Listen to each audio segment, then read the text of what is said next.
NASCAR has been taking the green flag since 1949 at the historic Bowman Gray Stadium. And next week, this hallowed ground will be the host for the NASCAR Whelen Southern Modified Tour as these hard chargers make their debut on Versus. Yeah, we've given you a taste so far of the Northern or the Whelen Modified Tour, but the Southern Modified Tour, well, they'll put a show on at Bowman Gray Stadium, another one of those little bull rings where they used to play football games right in the stadium there. They still do, but Jackie, the thing is, getting back here to action at Stafford, I'm telling you what, it's heating up. Zagerty's pulling away, but Silt is all over the back of McLaughlin. I'm sorry, Stefanik. You took a look at that number and you thought, well, he's raced with Mike McLaughlin for a long time. Yeah. But let's watch Stefanik for just a moment.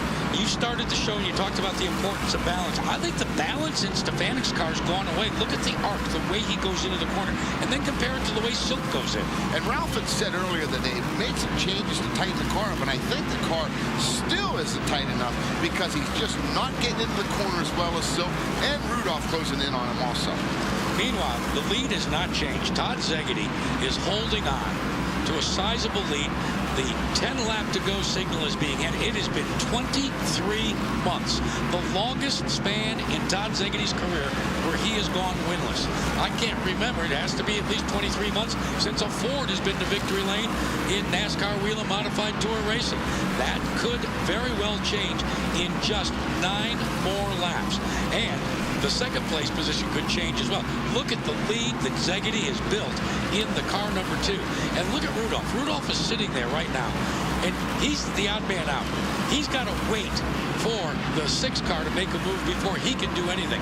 And the old cagey veteran. Age and experience usually beats youth and enthusiasm, and that's what you got going with the number 16 of Mike Stefanik. What's interesting is Zagerty has really, that's the biggest lead we've seen all night long. And, you know, we've talked about on our show about tires.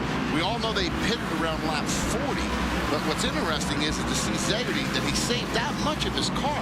And Jackie got a commanding lead right now. High, wide, and handsome. Here they come. With 143 laps completed, Todd Zagerty about to do something that he hasn't done since 2008. And for Mike Stefanik, the winningest Whelen Modified Tour driver in history here at the Stafford Motor Speedway, with 20 trips to victory lane, just wants to hold on to second spot. Critical for Stefanik because he's engaged in a good points battle, and the points leader is already out, Bobby Santos, and behind him is Ted Christopher by about 4 spots. Yeah, and he could gain tonight on Teddy, who is running in 5th right now. And McLaughlin, the thing is, with them Santos being out, this point battle is really going to tighten up.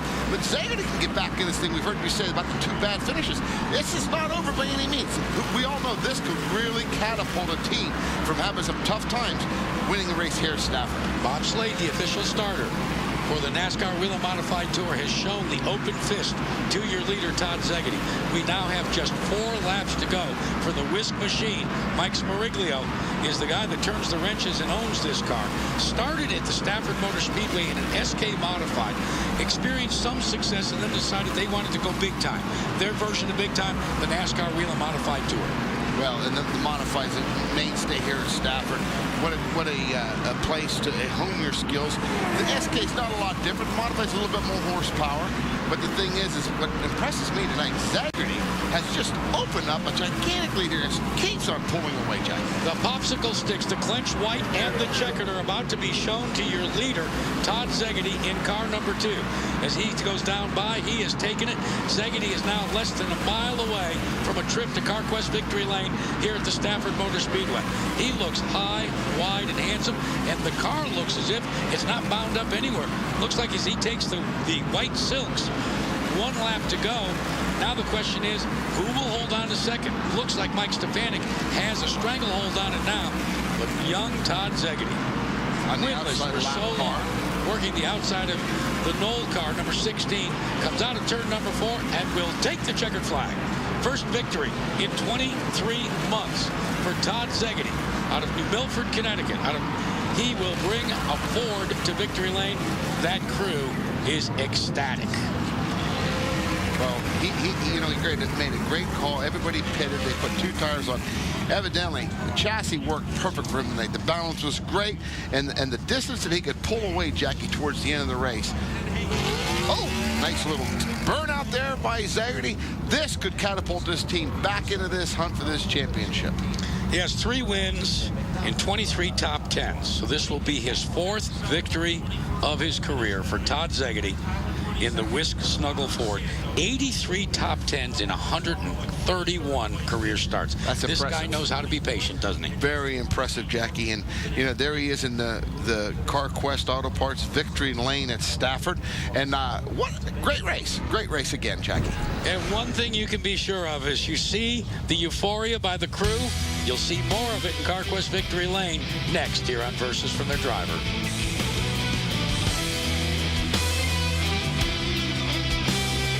For Todd Zaggerty, this win in the Town Fair Tire 150 is retribution for losing, having it slipped out of his grasp, the Lime Rock Park outing just a couple of races ago. Let's go to Ralph.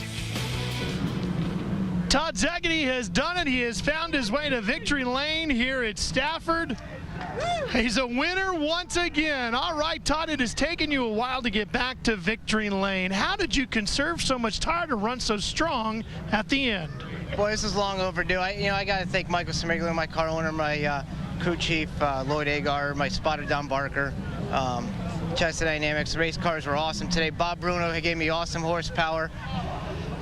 Man, this is long overdue. It felt like it was never gonna happen. Lime Rock just devastated me losing Lime Rock. I tell you, when I went home, I couldn't even eat. I was so devastated about losing that, and I don't know, it hasn't sunk in yet. I also got to thank Whisk Snuggles, John Romano. I mean, everybody. This thing was awesome. I just had a great car, great bite. I drove it nice and easy. I mean, they hit the setup perfect. And how important is it for you to get this momentum going now? It's real important. We lost a lot the last 2 races. We broke a right rear strut bar at Monadnock, and Riverhead, I tore a left front off it, a right front off it. I hit everything but the lottery over there.